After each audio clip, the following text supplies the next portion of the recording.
இந்த வீட்டு வாலிபனின் உயிரை இன்னும் நாம் 10 நிமிடத்தில் எடுத்தாக வேண்டும். ஒன்றுக்கு 3 வழிகள் உள்ளன. இந்த வீட்டு வாலிபன் வண்டி ஓட்டும் பொழுது தலைக்கவசமே அணிவதில்லை. இது ஒன்று போதுமே. முதல் பந்திலேயே சிக்ஸர் அடித்து விட்டானே. சித்ரகுப்தா, உடனே இவன் கைபேசிக்கு அழைப்பு அனுப்பு. போகும்போதே பேசுவான். கவனம் சிதற அவனும் சிதற. அவன் கைபேசி எடுக்கவே இல்லை. நமது கடைசி அஸ்திரத்தையும் பயன்படுத்தி விட வேண்டியதுதான்.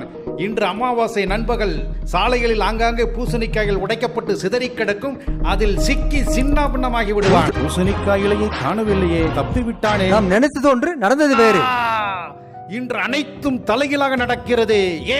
காவல்துறையின் விழிப்புணர்வு பிரச்சாரமும் மக்களின் ஒத்துழைப்பும் நம் நோக்கத்தை 0 ஆக்கிவிட்டன. தோல்வியா? சற்று பொறுங்கள் பிரபு. இந்த தோல்வியை நாம் வெற்றிகரமான தோல்வியாய் மாற்றிவிடுவோம். எப்படி? இப்படி. இவனுக்கு உடனே கல்யாணத்தை நடத்தி விடுவோம். நாம் உயிரை எடுத்தால் கூட ஒரு முறைதான் எடுப்போம். ஆனால் அவன் மனைவியோ தினம் தினம் எடுப்பாள். சித்ரகுப்தா, பலே.